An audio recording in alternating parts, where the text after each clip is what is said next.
ದಿನನಿತ್ಯ ಇಲ್ಲಿ ಪೂಜೆ ಆಗೈತೆ.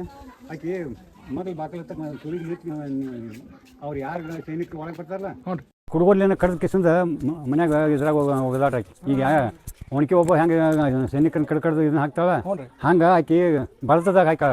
ಮನ್ಯಾಗ ಬಳತ ಇರ್ತೈತೆ ಅಂದ್ರೆ ಜೋಳ ಕಾಳ ಅದು ಹಾಕುವಂಥ ಬಳತಗಳು ಆಗಿದ್ವಲ್ಲ ಹಾಗೇನು ಹೋಗ್ತಾರ ಬಳತ್ ನೋಡ್ತಾರ ಅದ್ರೊಳಗೆ ಹಾಕ್ಯಾಳ.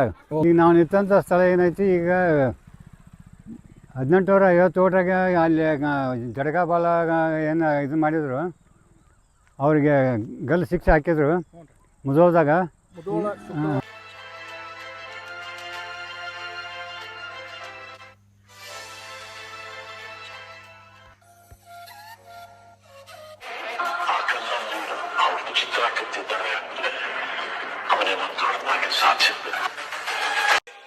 ಹಲಗಲಿಯ ಬೇಡರ ಕತೆ, ಸ್ವಾತಂತ್ರ್ಯದ ಕತೆ, ಸ್ವಾಭಿಮಾನದ ಕತೆ. ಒಬ್ಬ ಬುಡಕಟ್ಟು ಜನಾಂಗದ ಒಬ್ಬ ಹುಡುಗ ಮನಸ್ಸು ಮಾಡಿದ್ರೆ, ಇಬ್ರು ಮನಸ್ಸು ಮಾಡಿದ್ರೆ ಏನೆಲ್ಲ ಆಗುತ್ತೆ ಅನ್ನೋದಕ್ಕೆ ಕತೆ.